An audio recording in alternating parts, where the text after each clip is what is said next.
Headway 5th edition, Advanced Students Book, Class Audio by Liz and John Soares and Paul Hancock. Published and copyright Oxford University Press 2019. CD2. 4.6. Collocations. 1. I don't think she left him just because he forgot their anniversary. No, but I think it might have been the final straw. 2. Dan got back from travelling round Asia 2 months ago, and I think he's already thinking about another trip. Yeah, he seems to have itchy feet again. 3. I avoid using my credit card when I'm shopping for clothes. It's difficult to stop once I've started. Yes, it is a slippery slope. 4. Is Sue not sure anymore about applying for that job? No, she's having second thoughts about it. 5. I can't believe she's going to a faith healer to try and get rid of her headaches. I guess she's tried so many other things. I think it was a last resort. 6. I noticed you changed the subject when David started talking to Jane about house prices. Yes, it's a sore point for her at the moment. 7. So you don't think it's worth me spending any more money trying to get this car back on the road?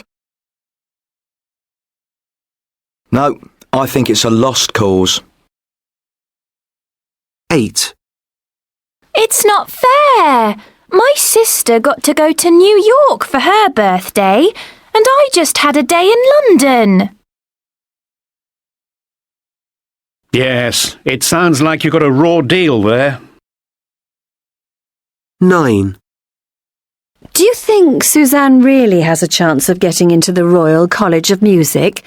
She only started the piano 3 years ago. No, it's just wishful thinking. 10. I can never understand the rules about which future tense to use. To be honest, not many people can. It really is a grey area. 4.7. The Unbelievable Truth. Your subject, Graham, is doctors, persons trained and qualified to diagnose and treat medical problems. Off you go, Graham. In 2009, a group of doctors opened a restaurant in Latvia called Hospitalis. The dining room looked like an operating theatre. The food came on hospital trolleys with drinks in specimen beakers. On request, you could be fed your meal by waitresses dressed as nurses while you wore a straitjacket. Henning. Yeah, I believe that story. You're right to believe it, because it's true. It closed because it was failing hygiene tests. But then, as we know, the hygiene requirements of a restaurant are much, much higher than they are for a hospital. In the 14th century, Henri de Mondeville believed that causing the patient to weep or scream would remove the cause of their illness, which is where clown therapy began. Jeremy. I think the first bit of that is true. He believed that causing patients to weep or scream was a good idea. Yeah. No, he didn't. No. Okay. No. But no, this chap, Henri de Mondeville, he was one of the first surgeons to stress the need for a good bedside manner, so very much the opposite of making people weep and scream. He recommended that surgeons should keep each male patient cheery with false letters about the deaths of his enemies, or, if he is a spiritual man, by telling him he has been made a bishop.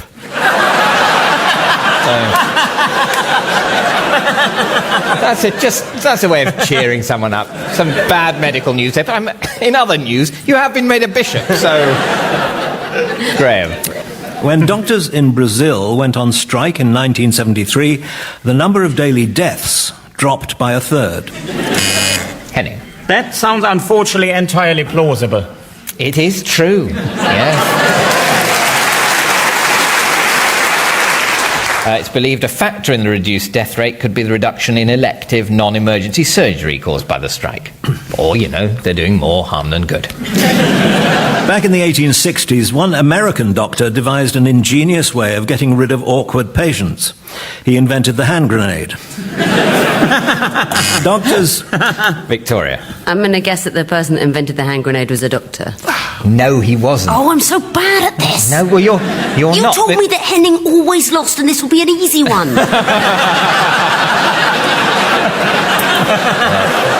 No, the hand grenade wasn't devised by a doctor, but the machine gun was invented by a doctor, Dr. Richard J. Gatling. Doctors have always been applauded for the elegance and clarity of their handwriting. In a rare exception to the rule, the doctor who recorded the birth of Hollywood hunk Clark Gable was not a master of penmanship. As a result, Clark Gable's birth certificate listed him as female, and his name was deciphered as Joan Crawford. 4.8. Ted and Margaret. That one's incredible, isn't it, Margaret? She looks so real. Yes, I was wondering if it might be possible to take a photo of it. Do you think it would be all right? You might want to ask that attendant first. Oh, I thought he was one of the exhibits. Excuse me, could I possibly take a photo of that statue? Oh, we don't allow flash photography. I thought I might take it without flash. Would that be okay? Yes, that's fine. Thank you. Ted, you couldn't take one of me next to it, could you? Yes, of course. Just move a bit to the left, would you?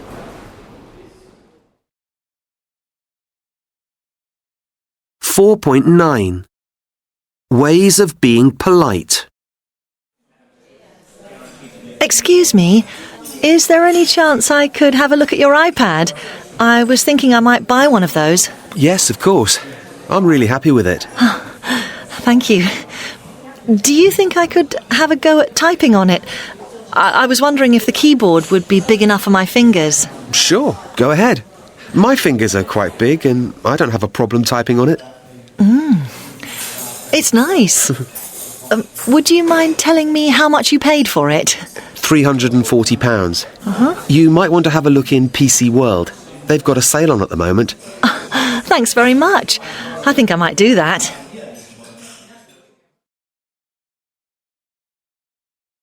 .10. How polite are these? Would you mind not putting your feet on the table? Do you think you could stop interrupting me? Do me a favour and go, now. Do you mind? That's my seat. 4.11. What are the situations? 1. Excuse me, would you mind speaking more quietly? Excuse me, would you mind speaking more quietly? 2. Perhaps you'd like to explain this. Perhaps you'd like to explain this? 3. I'm afraid this isn't good enough. I'm afraid this isn't good enough. 4. Close the door, will you? Close the door, will you? 5. Could you possibly move your car? Could you possibly move your car? 6. Would you mind not making that noise? Would you mind not making that noise? 4.12. Writing. An apology. Hi, Peter. Hey, Martin! Good news. I've finally done it. I popped the question. You asked Karen to marry you. You said you were going to do it this year, and the answer was obviously a big yes. Yep. So your stint as best man is coming quite soon. When's the wedding then? October the 18th. Gosh, that's soon. Oh, hang on. That could be a problem. Let me check. Oh, yeah. Sorry, Peter. I can't do that Saturday. No! Yes, really. I've got an annual international conference in London that weekend, and I'm booked to give a presentation. Oh, you can't have arranged anything yet. Couldn't you shift the wedding to another weekend in October? No! We spent ages finding a weekend that worked for both our families to come over. And that really was the only one before the end of the year. Couldn't you ask them to move your presentation to the Sunday? Not really. It's booked, and it's all in the programmes they've sent out. They could change that, though. It wouldn't be such a big deal for them. I can hardly ask them to do that because I want to go to a wedding, though, can I? Well, think of something else to tell them and ask very, very nicely. Come on. I can hardly get married without you as my best man. Oh, I don't know. 5.1. Which sign is it? 1. Goodness! Did you see that sign? What on earth does it mean? No idea. Do you think there's a river at the bottom of this hill? Yeah, a river full of crocodiles. Yes, but it seems they only eat people in wheelchairs. Weird. Well, we'll see. 2. You're holding everyone up. Look, I'm new to this. I can't see how to... Read the sign. I can't make sense of it. How can I hold my poles and do that at the same time? It's not possible. Well, everyone else can manage it. Yeah, ow! Ow! Oh, I give up. I'm going up on the cable car. Good idea. You do that. 3. Ow! Careful! It's a built-up area. You're going too fast. I am not. You are. We've just gone over another one. I nearly hit my head on the roof. Take them more slowly. I am. You're not. Oh, thank goodness for that. We're on the open road again. Why don't 4. Hey, slow down. I want to look out for ostriches. Huh? Ostriches? You won't see any here. Well, that sign said we might. No, it didn't. I don't know what it was, but it wasn't an ostrich. Well, it looked like one to me. 5. Ugh, look at these traffic queues. Lines. Remember, we're in the States. Okay. I told you it wasn't a good idea to set out in the rush hour. Don't I told you so me? Just tell me which line to join. Not that one. We're paying cash. Why not? I think it's a drive-through lane. Try that one over there. Yeah. Oh. Okay. This is the right one. 6. Why would that be banned? Well, obviously it's bad for you. But it's just a nut. Not just any nut. I believe it's addictive and carcinogenic, and it makes your teeth red. Ew. Didn't you see that guy in that cafe we stopped at? His whole mouth was red. Yeah, I saw that, but I thought he must have bleeding gums and just needed a trip to the dentist.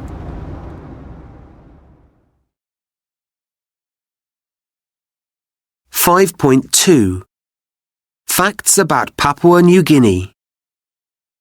Papua New Guinea is located in the southwest Pacific Ocean, just north of Australia. Its population currently stands at approximately 7.5 million. This is made up of over 700 different tribes. Many of these are in the isolated mountainous interior, or the rainforest, and therefore have little contact with one another, let alone with the outside world. This is one of the reasons why Papua New Guinea is linguistically the world's most diverse country, with over 800 languages spoken, 12% of the world's total. 82% of its people live in rural areas with few or no facilities or influences of modern life. Cannibalism and headhunting were widely practiced until as recently as the 1950s, and polygamy is still part of the culture. It is still possible to buy a wife with seashells or pigs. Papua New Guinea has strong ties with its southern neighbour, Australia, which administered the territory until independence in 1975. The government is led by an elected Prime Minister in the National Parliament, but as the country is a member of the Commonwealth of Nations, Queen Elizabeth II is its head of state. 5.3. Missing words out. 1. I tried to repair my car, but I couldn't. It needs a mechanic. 2. You look awful. Why don't you see a doctor? Oh, I did. He just gave me some pills and told me to take things easy. 3. Have you read this report? No, I haven't, but I will. 4. My car's being serviced at the moment. If it wasn't, I'd give you a lift. Sorry. 5. I'm so glad you told Sue exactly what you thought of her, because if you hadn't, I certainly would have. 6. I think I'll give Rob a ring. You should. You haven't been in touch with him for ages. 7. I went to a party last night, but I wish I hadn't. It was awful. 8. My boyfriend insists on doing all the cooking, but I wish he wouldn't. It's inedible. 9. Aren't you going to Portugal for your holidays? Well, we might, but we're still not sure. 10.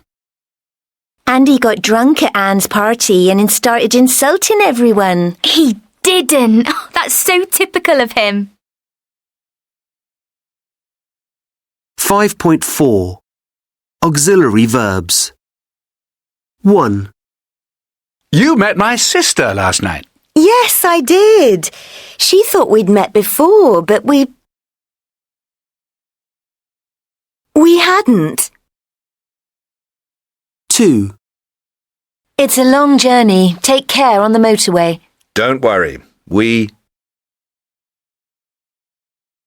will. 3. Come on, John. It's time you were getting up. Stop yelling at me! I am! 4. The weather forecast said that it might rain this afternoon. Well, we'll have to call off the tennis if it does. 5. Did you get that job you applied for? Yes, I did. And I really didn't think I would. 5.5. Reduced infinitives. 1. Can you come round for a meal tonight? Thanks very much. I'd love to. 2. Did you post my letter? Oh, I'm really sorry. I forgot to. 3. I can't take you to the airport after all. Sorry. But you agreed to. 4. Was John surprised when he won? He certainly was. He didn't expect to. 5. Why did you slam the door in my face? It was an accident. I really didn't mean to. 6. You'll be able to enjoy yourself when the exams finish. Don't worry, I intend to. 5.6. Finding things in common. Things in common. Mark's been to America and so have I. He likes travelling, and I do too. He doesn't speak Russian, and neither do I. He isn't married, and nor am I. He can't drive, and I can't either. things different.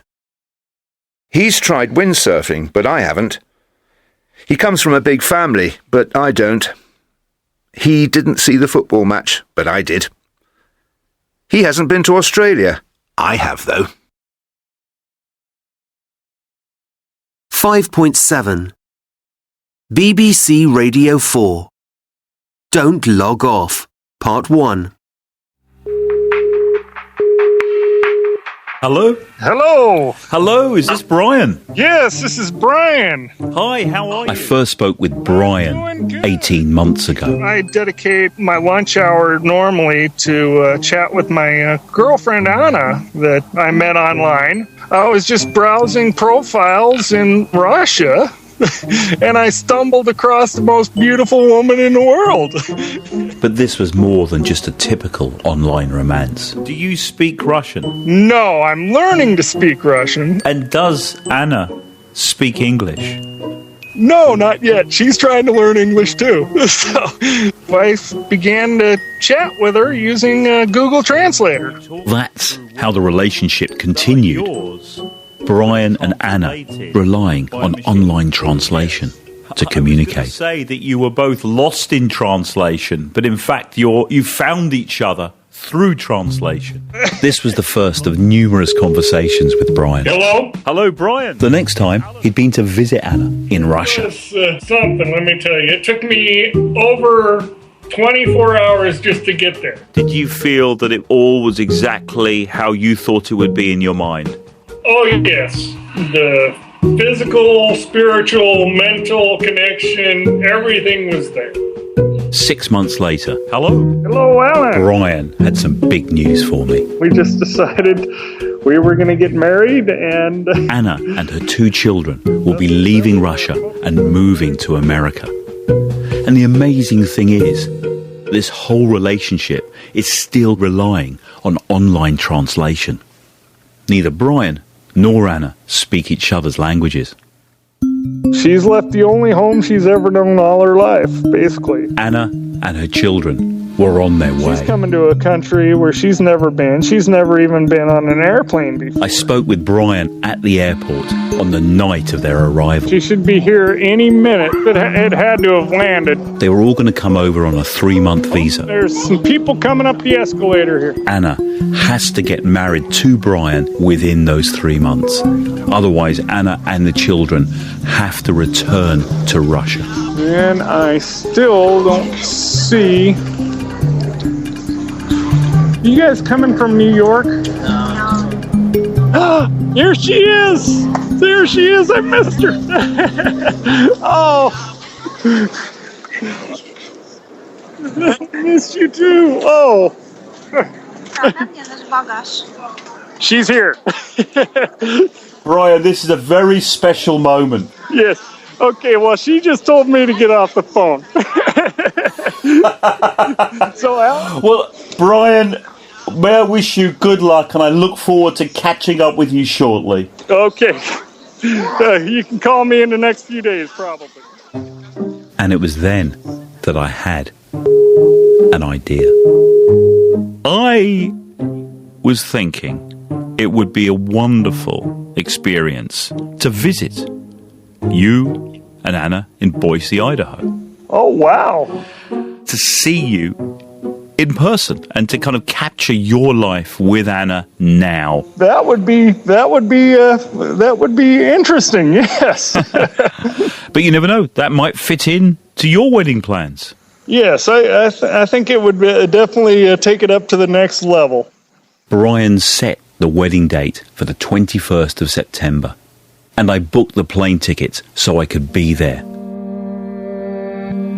But then, I received a rather worrying message. So this is really big news.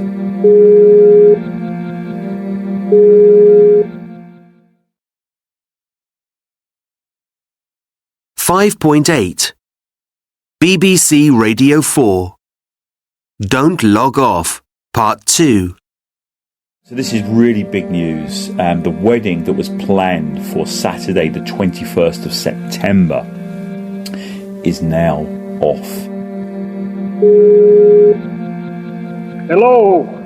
Brian, I got your message. It's big news. It's a little bit difficult, but yeah. Well, unfortunately, we haven't made a lot of arrangements. Tell me how you both made the decision to postpone the wedding. I think the 21st was just a little bit too soon for her.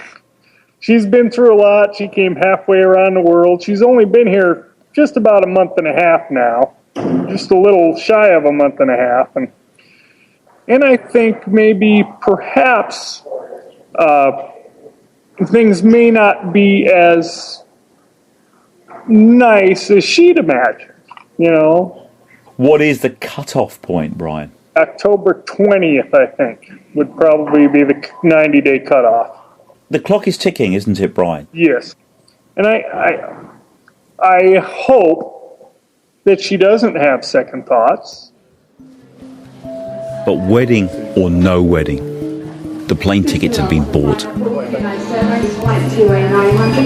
Boarding the plane, I had no idea quite how this story would unfold. The aisleways by your feet will need to be cleared for our takeoff here out of London. 15 hours later. And here I am, breathing Idaho air. Hi Anna, how are you? Хорошо. Fine, thanks. It soon becomes clear to me that it's not been easy for Anna in these first few months in the US. Turn left onto West McMillan. Right now, she really hasn't been anywhere by herself. She's always had me with her. So when you're at work? When I'm at work, she pretty much stays at home. Can you understand that? I can understand. She has been through a big change, and I don't want to add any stress to her life. 5.9 BBC Radio 4 Don't Log Off, Part 3.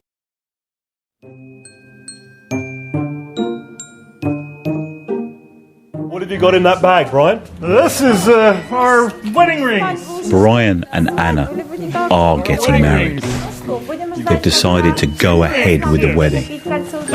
But it's not quite the big day that Brian had originally planned. We've got less than an hour to be in the courthouse. Okay. It's going to be a very low-key affair. In the courthouse. It's all very casual.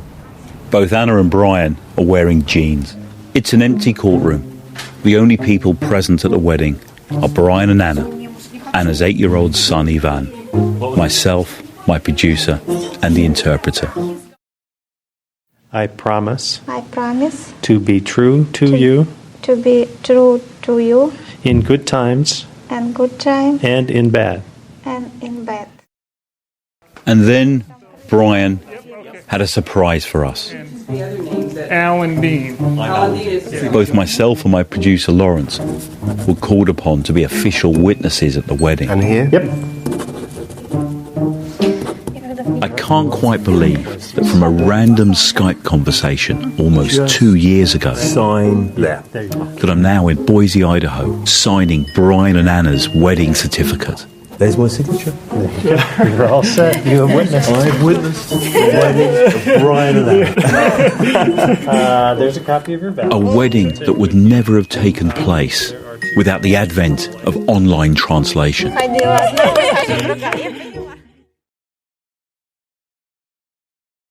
5.10 Living Abroad. Pete.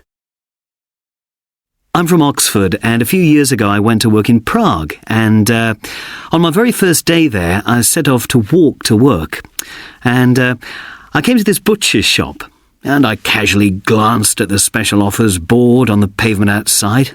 I couldn't believe my eyes. It read, "Zebra, 65 crowns per kilogram." For me, this was a big cultural difference. I'm no vegetarian and I'll eat almost any meat. I've no problem with veal or rabbit, but I do draw the line at endangered species. So I checked the board again, and it really did say zebra. I felt sick. I worried about it all the way to work. I'd always thought the Czechs were a civilised nation, and I wasn't sure what perturbed me the most, the idea of eating zebra or the fact that it was so cheap.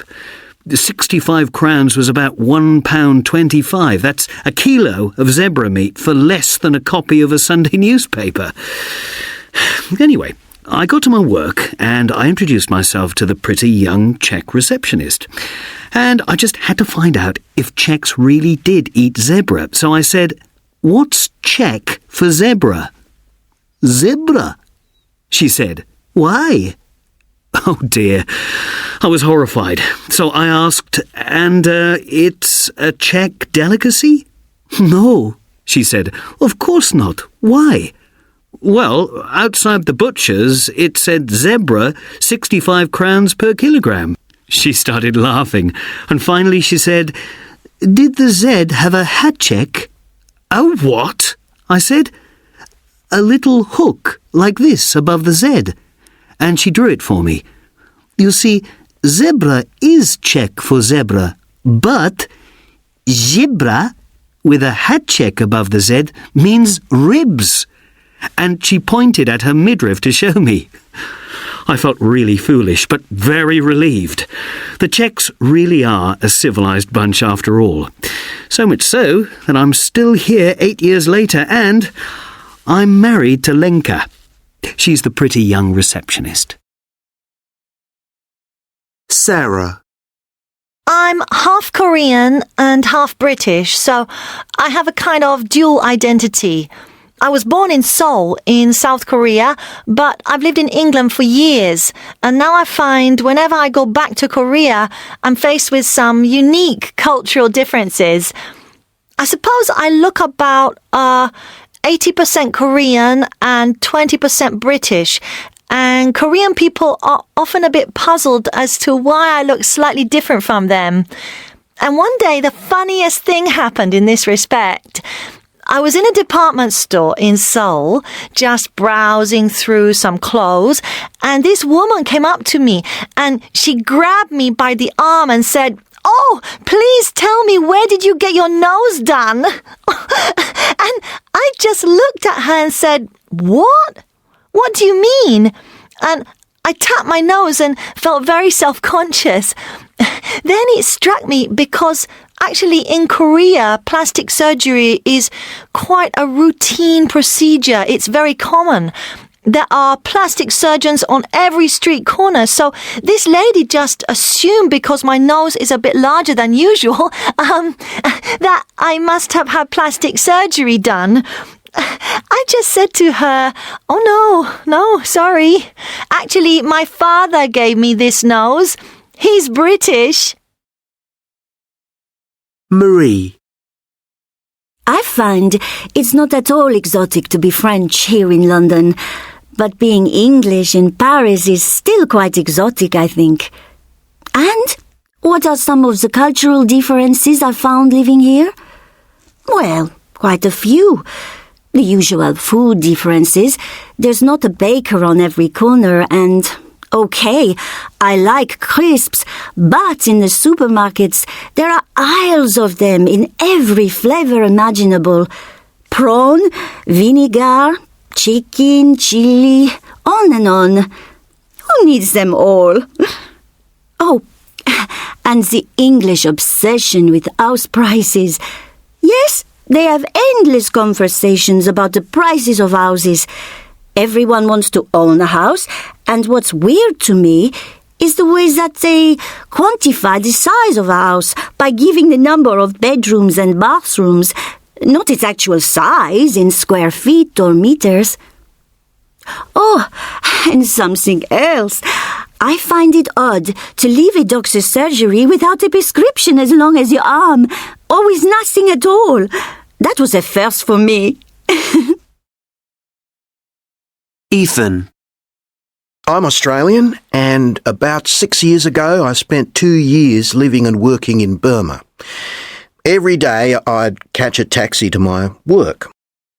Anyway, one day, not long after I arrived there, I got into this taxi, a beautiful, clean, shiny taxi. I sat down and I put my feet, well, It was difficult to find anywhere to put my feet, but I didn't look down, and the taxi started moving, luckily quite slowly. Suddenly, I found my feet, because they'd started sort of running. It was the weirdest feeling. I looked down, and my feet were actually on the road, and they had to run to keep up with the taxi. I looked again and saw a huge rusted hole in the floor of the taxi. My feet had gone straight through it. Quick as a flash, I pulled them back inside and positioned them firmly either side of the hole, but after that I noticed that a lot of the taxis had problems. They were really ancient cars, but their owners were really proud of them and kept them in beautiful condition where they could. But some things, like doors or floors, they couldn't replace. I couldn't imagine taxis like these being allowed in Sydney. There didn't seem to be any health and safety regulations in Burma, but the taxis did their job just fine. Maybe it's different now. 5.11. Comparing differences. Conversation A. Who's the package for? Nancy. It's her birthday on the weekend. Yeah, I know.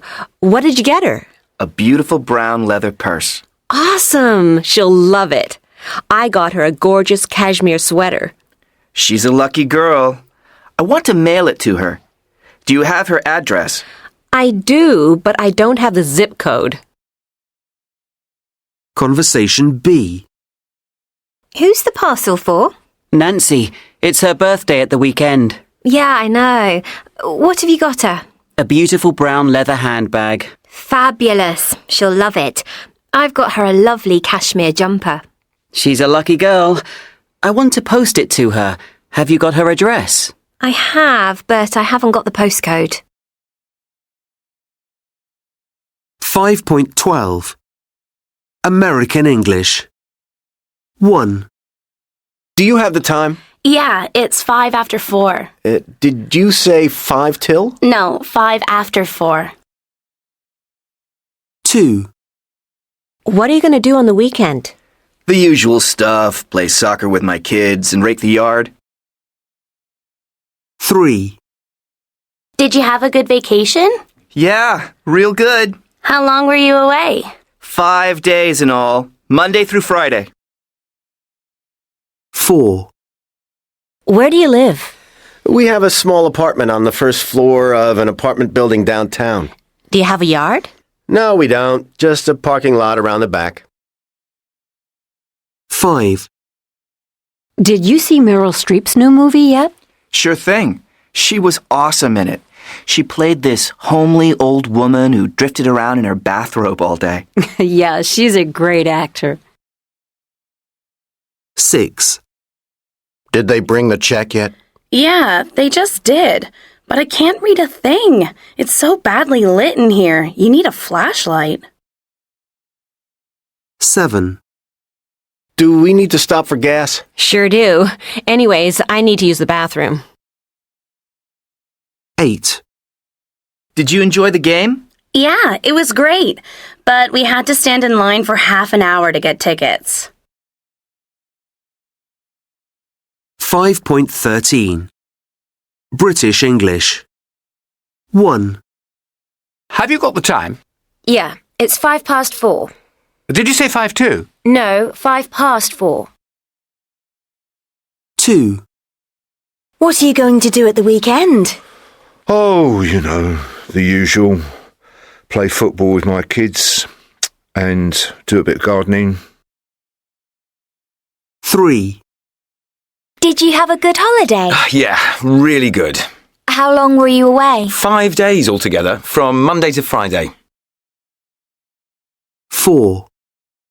Where do you live? We've got a small flat on the ground floor of a block of flats in the city centre. Have you got a garden? No, we haven't. Just a car park at the rear. 5. Have you seen Meryl Streep's new film yet? I have. She was terrific in it. She played this plain old woman who drifted around in a dressing gown all day. Yeah, she's a great actor. 6. Have they brought the bill yet? Yeah, they just have. But I can't read a thing. The lighting is so bad in here. You need a torch. 7. Do we need to stop for petrol? Yeah, why not? Anyway, I need to go to the loo. 8. Did you enjoy the match? Yeah, it was great, but we had to queue for half an hour to get tickets. 6.1. Famous war quotations. 1. I came, I saw, I conquered. Was said by Julius Caesar, 100 BC to 44 BC. He was a Roman general who sent the famous message Veni Vidi Vici to the Roman Senate in 47 BC after a great military victory in Asia Minor, now known as Turkey. 2. Happiness lies in conquering one's enemies, in driving them in front of oneself, in taking their property, in savouring their despair, in outraging their wives and daughters. This was said by Genghis Khan, 1162 to 1227. He was the emperor and founder of the Mongol Empire. After his death, this became the largest empire in history. 3. You shall show no mercy. Life for life, eye for eye, tooth for tooth. This is from the Old Testament in the Bible, the book of Deuteronomy, chapter 19, verse 21. 4. Resist not evil, but whosoever shall strike thee on thy right cheek, turn to him the other. This is from the New Testament in the Bible, Matthew's Gospel, chapter 5, verse 38. 5. War does not determine who is right, only who is left. Said by Bertrand Russell, 1872 to 1970. Russell was a British philosopher, mathematician, historian and pacifist.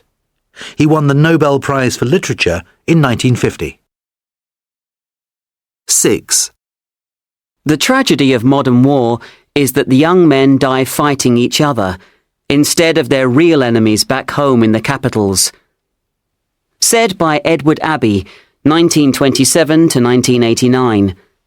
Abbey was an American author, essayist and anarchist, noted for his advocacy of environmental issues. 7. No one is born hating another person because of the colour of his skin, or his background, or his religion. People must learn to hate, and if they can learn to hate, they can be taught to love. This was said by Nelson Mandela, 1918 to 2013. Mandela was a South African anti-apartheid revolutionary, politician and philanthropist. In 1962, he was arrested and sentenced to life imprisonment. He served over 27 years in prison. He was finally released in 1990 following an international campaign. He then served as President of South Africa from 1994 to 1999. 8. I know not with what weapons World War III will be fought, but World War IV will be fought with sticks and stones. Said by Albert Einstein, 1879 to 1955. He was a German-born physicist who developed the general theory of relativity. In 1921, he received the Nobel Prize in Physics. 9. In war, truth is the first casualty. First said by Aeschylus, 525 BC to 456 BC. He was a Greek tragic dramatist. He is often described as the father of tragedy, being the first of the 3 ancient Greek tragedians whose plays are still read or performed, the others being Sophocles and Euripides. 10. Mankind must put an end to war before war puts an end to mankind. Said by John F. Kennedy, 1917 to 1963, the 35th President of the US. It was part of a speech to the United Nations General Assembly on the 25th of September 1961. 6.2. Structures which add emphasis. A. I hate the waste of human life in war. What I hate about war is the waste of human life. The thing I hate about war is the waste of human life. It's the waste of human life that I hate. B. War changes people's lives forever. What war does is change people's lives forever. The thing war does is change people's lives forever. Something the war did was change people's lives forever. 6.3. How do they add emphasis? 1. The thing I can't stand about Bruce is the way he's always so full of himself. 2. It's his lack of self-awareness that amazes me. 3. What you don't appreciate is how exhausting travelling is. 4. Something that drives me mad is the number of security checks. 5. The thing that upset me was the way the customs officer behaved. 6. What I appreciated was the fact that all the nurses were so sympathetic. 7. Something that really annoys me is the way you're always late. 8. It's Peter who you should talk to. 6.4. Emphatic responses. 1. What kind of holiday do you like? One thing I like is touring historic sites. 2. I like relaxing on a beach in the sun. What I like doing is touring historic sites. 3. You like adventure holidays, don't you? No. Touring historic sites is what I like. 4. You like going on cruises, don't you? No, it's touring historic sites that I like. 5. I know you hate touring holidays. Well, actually, touring historic sites is something I like. 6. You like cultural holidays, don't you? Yes! There's nothing I like more than touring historic sites. 6.5. Structures which add emphasis. 2. Never, in the field of human conflict, was so much owed by so many to so few. Never have I seen such courage. Rarely does one find such clear explanations. Had it not been for the war, women would not have got the vote. Finally, the war did end. 6.6. Listen and compare. 1. Something I've never told you is that I'm actually a secret agent. 2. What I can't stand about modern life is the number of choices you have to make. 3. What always surprises me is the way we always seem to end up doing what you want to do. 4. The thing that annoys me most is people who talk loudly into their mobiles in public places. Do they think it makes them look important? 5. It's not me who wanted to come to this dump on holiday. Cheap it may be, but there's nothing to do. 6. What the government should do is stop listening to focus groups and get on with governing. 7. Oh, never in my life have I been so pleased to see someone. Do you have a key to the front door? 8. What I did after class yesterday was just go home and chill. I was shattered. 6.7 Pronunciation. Using stress to emphasize. 1, Peter hasn't told anybody. He told me. 2, I hope you didn't tell Clara. I didn't tell anyone. 3, I invited Anna, but she isn't coming. I told you she wouldn't. 4, Who told Tim about it? I've no idea. I didn't tell anyone. 5, John won't like it when you tell him. If I tell him. 6, It's the worst film I've ever seen. Tell me about it. 7, He dumped me. I told you he would. 8, Have you heard the joke about the old man and his dog? I told you it. 6.8 Oh, what a lovely war. Part 1.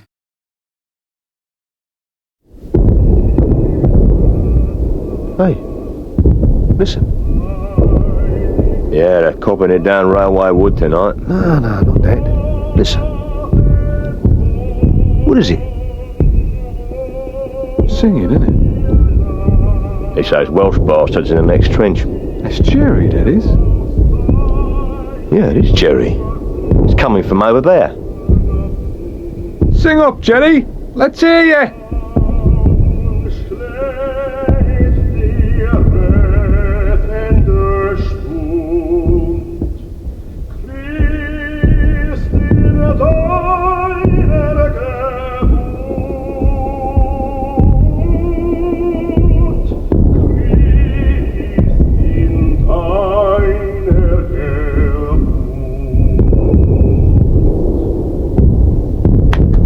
Oh, nice, wasn't it?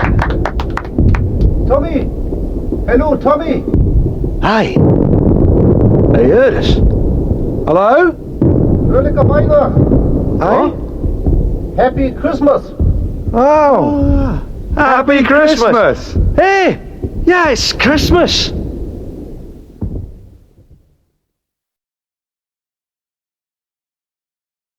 .9 The Christmas Truce. Part 2. That scene from the West End musical of the 1960s, Oh What a Lovely War, is a pretty accurate illustration of the kind of thing that happened in several places on the Western Front on that Christmas Eve of 1914. Listen to the account of someone who was actually there. Graham Williams, a rifleman with the London Rifle Brigade, was on sentry duty that night. On the stroke of 11 o'clock, which by German time was midnight, because they were an hour ahead of us, lights began to appear all along the German trenches. And then people started singing. They started singing Heilige Nacht, Stille Nacht, Heilige Nacht, Silent Night. So I thought, well, this is extraordinary. And I woke up all the other chaps, and all the other sentries must have done the same thing to come and see what was going on. And they sang this carol right through, and we responded with English Christmas carols, and they replied with German again. And we came to Come All Ye Faithful. They joined in singing that with us, and they're singing it in Latin, Desti Fidelis. So by the time you got to that carol, both sides were singing the same carol together? Both singing the same carol together. Then after that, one of the Germans called out, "Come over and see us, Tommy, come over and see us." So I could speak German pretty fluently in those days, so I told back, I said, "No, you come over and see us." I said, "Nein, come and see Herr Fritz." And nobody did come that time, and eventually the lights all burnt out and quietened down and went on with the usual routine for the night. Next morning, I was asleep when I woke up. I found everyone was walking out into no man's land, meeting the Germans, talking to them, and a wonderful scene, couldn't believe it. Further along the line, in the perfect weather, Private Harold Startin of the Old Contemptibles was enjoying that morning too. He couldn't speak any German, but that didn't stop him making friends. We were Tommy to them, and they were all Fritz to us. If you'd met your brother, they couldn't have been more cordial towards you, or sharing their goodies with you. They were giving us cigars, not as big as your arm, and tobacco.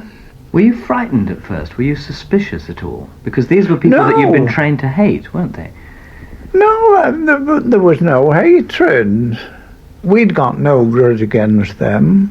They'd got no grudge against us. See, we were the best of pals.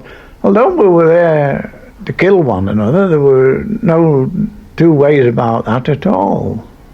They helped us bury our dead, and we've buried our dead with their dead. I've seen many a cross with a German name and number on, and a British name and number on. In death not divided. Did you do other work during the truce as well? Was it just burying the dead, or were there other things you there got were done? strengthening the trenches, borrowing their tools. You actually borrowed German tools We to borrowed strengthen your German trenches? tools. They'd lend it you, they'd come and help you strengthen your defences against them. 6.10 How the Truce Ended. Part 3. Not only was the truce more extensive than anyone has realised before, it also lasted much longer than has been believed until now. In some areas, the war started up again on New Year's Day, but in the part of the line where Harold Startin was, the truce lasted a lot longer than that. Ours went on for 6 weeks. You can read in the history books about Sir John French when he heard of it, he were all against it, but our truce went on for 6 weeks. The Württemberg regiment, they got relieved before we did, and they told us they thought it were the Prussian Guards going to relieve them, and if it was, we should hear 3 rifle shots at intervals, and if we only heard 3 shots, we should know it were the Prussian Guards that were opposite us then, and we'd got to keep down. Because they would be fiercer than the Württembergers? Yes. Can you remember particular Germans that you spoke to? Over 6 weeks, you must have made friends. I spoke to one. Otto comes from Stuttgart, as has been over to England to see me. So you made friends during the truce and kept in touch after the war? We made friends during the truce and friends after. Goodbye. Soldier's Song from the 1914 to 1918 War.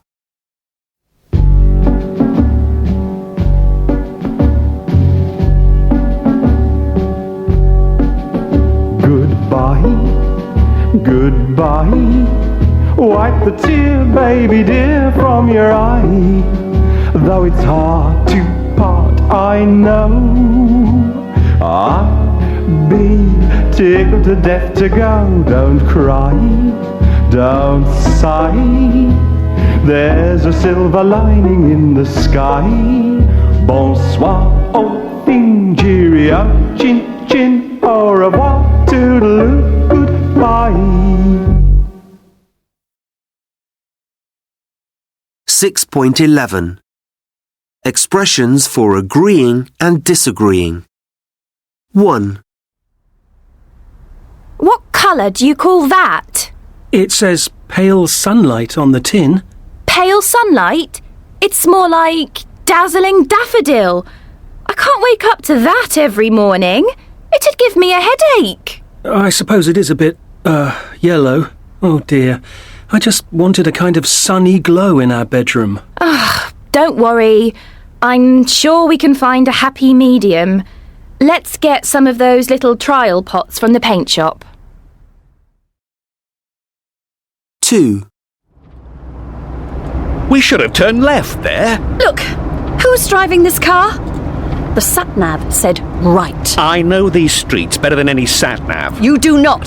The sat-nav is never wrong. Huh! You don't believe that any more than I do. Well, I am not turning round. Okay. Have it your own way, but don't blame me if we're late. 3. I haven't a clue who to vote for in the next election. They're all a load of... But you've got to vote. We can't let the other lot in. That's not how I see it. They're all as bad as each other. I couldn't disagree more. Let the other lot in and taxes will rocket and prices will... Come on, that happens with all of them. Let's just agree to disagree, shall we?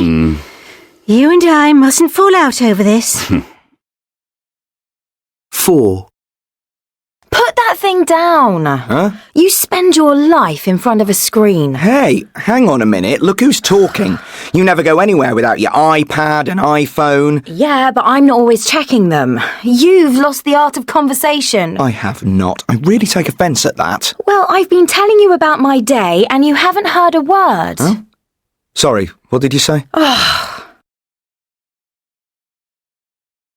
6.12. Writing for talking. Life in Tudor England. Something that has always dismayed me when studying history is the concentration on wars and battles. So, what I'd like to talk to you about today is the lives of ordinary folk in England about 500 years ago.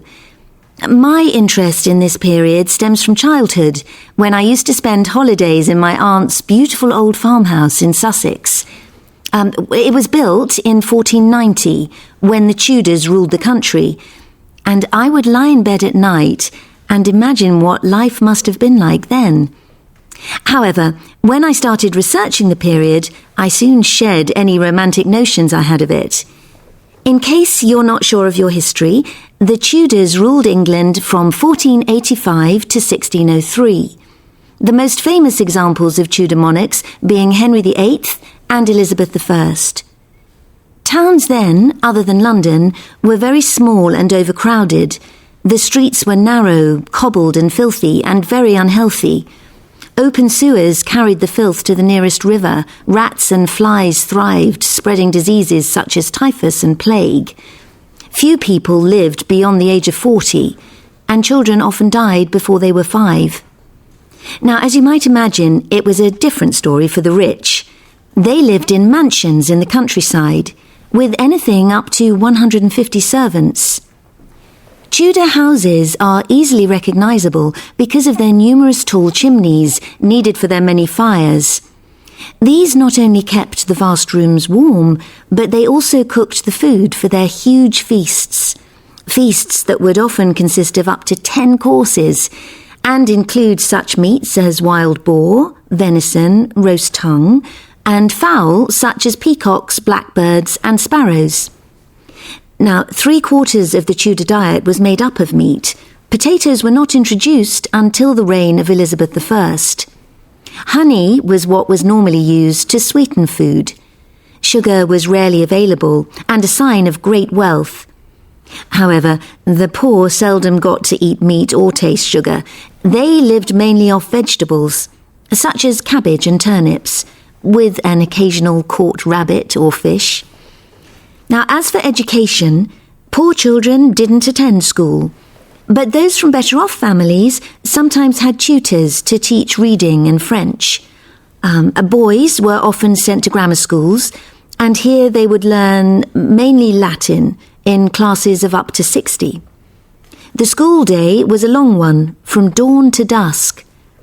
There were only 2 universities in Tudor England, Oxford and Cambridge, and some boys went to university at the age of 14.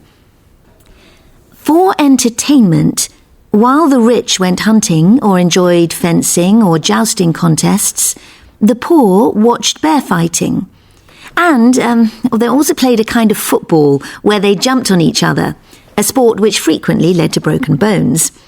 But of course, something which was enjoyed by people of all backgrounds was the theatre, especially the plays of a young playwright called William Shakespeare. There is so much more I could say about the Tudors. I find their day-to-day lives fascinating and much more interesting than the wars they fought. Well, I hope that you have found it interesting too. If anyone has any questions, I'll be pleased to try and answer them.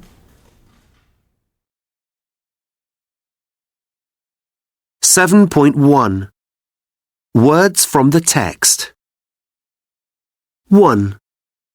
I'm so fed up with living in this town. It's so boring. There's just nothing interesting to do here. And I wish we hadn't bought this house. It's gloomy. 2. Look, it really is time you cleaned your room. When are you going to do it? If I've asked you once, I've asked you 1,000 times. 3. I was really upset when I didn't pass the university entrance exam, but I feel okay about it now. I guess it's not the end of the world. 4. I think it was appalling the way Selina behaved. I'm not interested in her excuses. She should be ashamed of herself. 5. OK, you've made your point. Maybe I did behave badly this evening. 6. I'm not very good at explaining things to people. I'm impatient, and I get very frustrated if they don't understand straight away. 7. Everyone's saying how wonderful your presentation was. Derek says you're one of the best presenters he's ever seen. 8. Oh, I still don't know whether to take that job. I've hardly slept all night thinking about what to do. Do you really think I should take it? 7.2. Mixed conditionals. 1. I'd give Dave a lift again tomorrow if he hadn't made fun of my car this morning. 2. If you hadn't been sitting in that cafe when I walked in, we wouldn't be living together now. 3.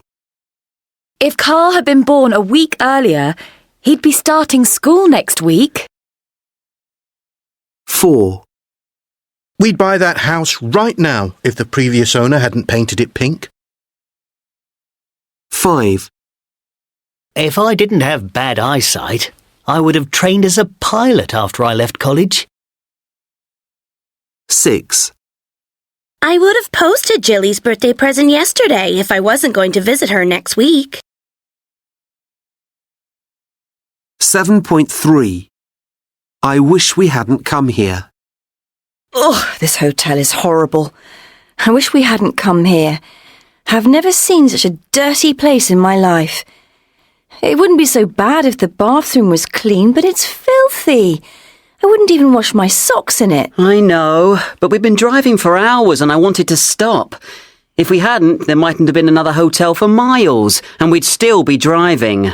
I wish we'd set off earlier so we could have got to Cornwall today. We won't get there till tomorrow lunchtime now. I told you we'd need to leave in the morning, but you wouldn't listen. I had to finish some important work this morning. If I hadn't, we could have left earlier. Then we'd be sitting in a nice hotel on the coast, instead of this dump in the middle of nowhere. Anyway, it's time we had something to eat. If it wasn't so late, I'd suggest looking for a pub that does food, but I guess we'll have to eat here. Oh, I wish we didn't. It'll be awful, I'm sure. Oh, I wish you'd stop moaning. OK, I'm sorry. I guess we're both tired. Come on, let's start enjoying the weekend. 7.4. Expressions with if. 1. There isn't very much, if any, chicken in this sandwich. It's all salad. I know. Mine's the same. I'd have ordered the vegetarian option if I didn't want meat. 2. We rarely, if ever, watch reality TV shows. We don't either. I find I get enough reality in everyday life. 3. He's a born loser if ever I saw one. Oh, that's a dreadful thing to say. He's just going through a difficult period in life. 4. You should find my house easily. If not, give me a ring and I'll give you directions. It's okay. I never find things easily myself, but my sat-nav usually does the job. 5. Joe seemed interested in the idea, if not exactly enthusiastic. Oh, I think she's very keen. She just doesn't show her feelings very much. 6. See if that dress fits you. If so, you should definitely buy it. You know, I think I might just do that. It's time I had some new clothes. 7. Creepy Colin asked me for a date, as if Oh, come on. He's not that bad. I'd fancy him if he dressed a bit smarter. 7.5. The History of the Smile. Part 1. The historian and author, Kate Williams, goes in search now of the modern, winning smile. W.C. Field's advice might have been to start the day with a smile and get it over with, but the power of the smile should not be underestimated. The broad and confident smile is at the heart of our communication and central to how we interact with people in today's society. However, this hasn't always been the case. As Colin Jones, Professor of History at Queen Mary, University of London, explains.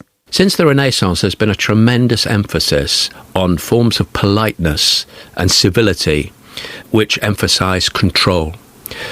All that sort of conduct literature emphasises closure of the mouth.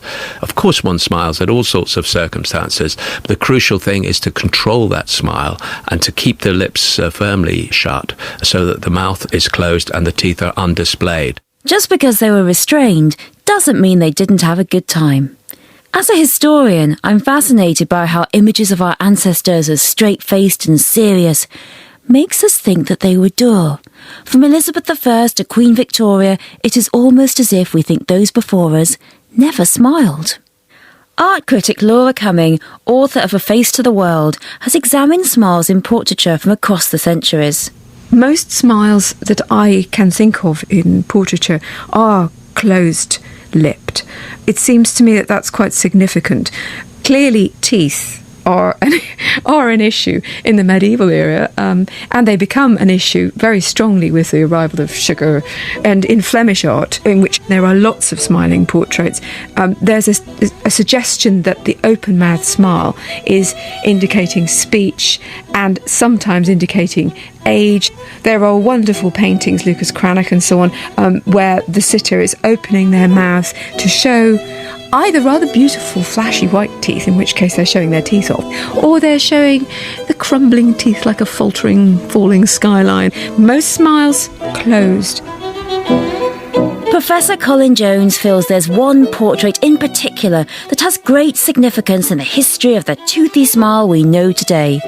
Self-portrait in a turban with her child by the French court painter Elizabeth Louise Vigée-Lebrun, painted in 1786 and first shown a year later at the Louvre, where it still remains. It really crystallises a change which has probably been going on in the previous years about the meaning of the smile with an open mouth showing teeth is.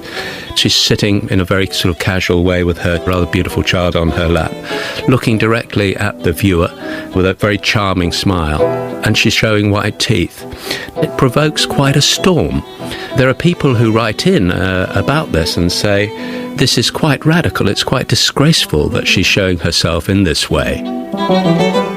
By focusing on the smile, I think we've definitely got something which is changing.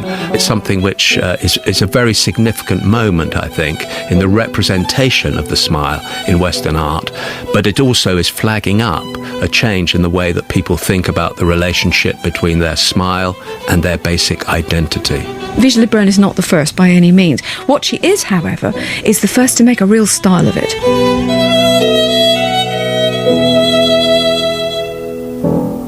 What is also interesting about this smile is that it's flagging up Madame Vigée-Lebrun is a woman who can afford a dentist. She could act as almost like an advertisement for some of these Parisian dentists who are seen as Europe's greatest practitioners in the 18th century, or for the tooth powders or pastes and toothbrushes which are emerging precisely at this time. 7.6. The History of the Smile. Part 2.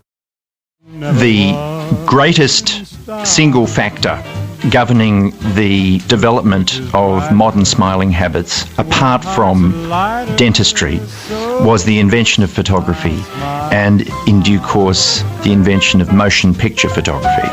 The emergence of Hollywood studio shots, where the smile is seen as something which is absolutely vital to the person's charisma. It's really in the late 19th and definitely much more in the 20th century that the idea comes forward that the informal shot, which can be picked up by instant photography, becomes a way in which individuals can register their individuality.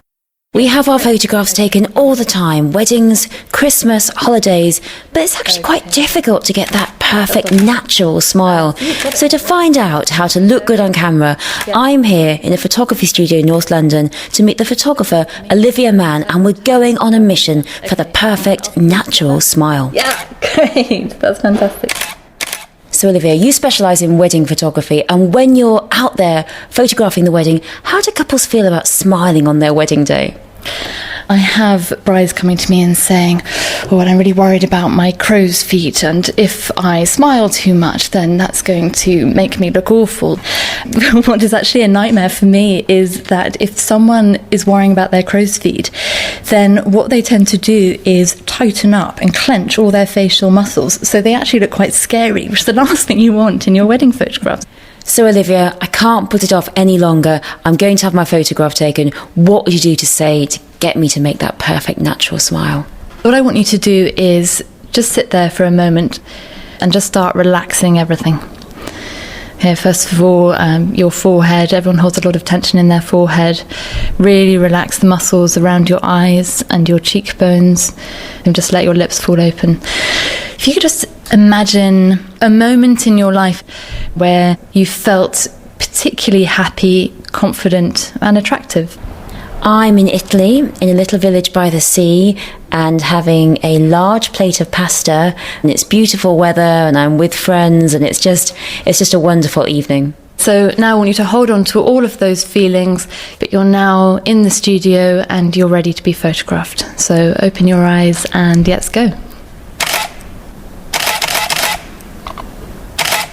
That's absolutely lovely. And just drop your chin a tiny touch. Yeah, that's the shot. That's lovely. Oh, I'd love to see it. So, can I have a look? Oh, that's great. That's fabulous. I love it. So there's me thinking of Italy. I think I'm going to try this from now onwards. Every time I have to have my photograph taken, I'm going to start thinking about eating pasta in Italy by the sea. 7.7 The History of the Smile. Part 3. The profound transformation of whole societies by what can be achieved now in the dentist's chair is giving rise to completely new attitudes about what is beautiful and what is acceptable and what is desirable in our smile. So in a way, the medical and the cultural are travelling in parallel. One man who has our smiles literally in his hands is dentist Martin Fallowfield. So is there such a thing as the perfect smile? There are those who argue that the perfect smile is an imperfect smile. The very, very best technicians will be building in tiny irregularities when they're building a full mouth smile. This wall-to-wall symmetrical dentistry that we're seeing actually doesn't look that good. So what's the future for our smiles? Bigger, whiter, wider? Angus Trumbull. If you look at the difference between Rita Hayworth and Julia Roberts, it is impossible not to be startled by an amplification. The dial on the meter marked smiling is being turned up, and there's no reason to suppose that it will stop being turned up. It will get bigger, possibly fiercer, certainly whiter, and possibly even broader. So one day we might be like the Cheshire Cat, big and smiley and the grin remains. Yes, and in that situation, a solemn or sombre person may strike us as not just bizarre, but mad.